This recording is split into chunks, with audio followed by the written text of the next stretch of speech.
Welcome to our Maha Periyava களஞ்சியம் channel.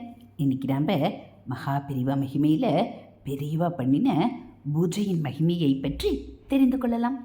பெரியவா பூஜை பண்ணும் அழகே தனி.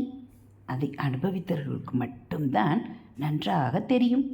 ஒவ்வொரு மலரையும் நம்மை போல் அவசரமாக எரியாமல் அபிநயம் செய்வது போல இதயத்திடம் கொண்டு போய் லாகவகமாக சுழற்றி எடுத்து மெல்ல அர்ச்சிப்பார்.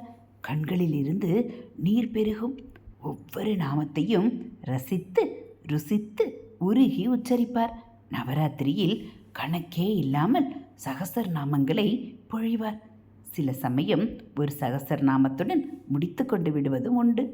யாருமே அவர் என்ன செய்வார் என்பதை சொல்லிவிட முடியாது. எந்த ஒன்றுக்காகவும் மக்கள் சலித்து கொள்ள முடியாத மகா பெரியவா எல்லாவற்றுக்கும் அப்பாற்பட்டவர் என்பதை உணரச் செய்வார். ஒரு முறை திருப்பதியில் இப்படித்தான் பூஜை செய்தார். சந்தனம் மறைத்து மேருவின் சிரசிலே உருண்டையாக உருட்டி வைத்தார். பார்த்து பார்த்து அலங்காரம் பண்ணினார். அவர் மண்டபத்துக்கு பூ அலங்காரம் செய்தால் பார்த்து கொண்டே இருக்கலாம். இன்றும் ஓவியர் சிற்பி தத்ரூபமாக வரைந்த சித்திரங்கள் நம் கண்ணையும் கருத்தையும் கவர்வதற்கு இதுவே காரணம். அர்ச்சனை தொடர்ந்தது. அம்பாளின் விழிகள் அங்கும் இங்கும் நகர ஆரம்பித்தன. மீன் போல சஞ்சரிக்கும் கண்களையுடைய மீனலோச்சனியாக காட்சி தந்தாள்.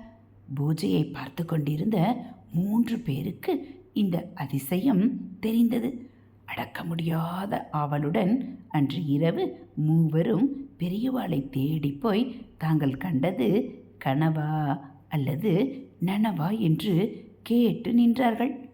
உடனே பெரியவா, அட, இன்னைக்கு நீங்கள் எல்லாம் கூட அதை தரிசனம் பண்ணிட்டேலா என்று கேட்டாராம்.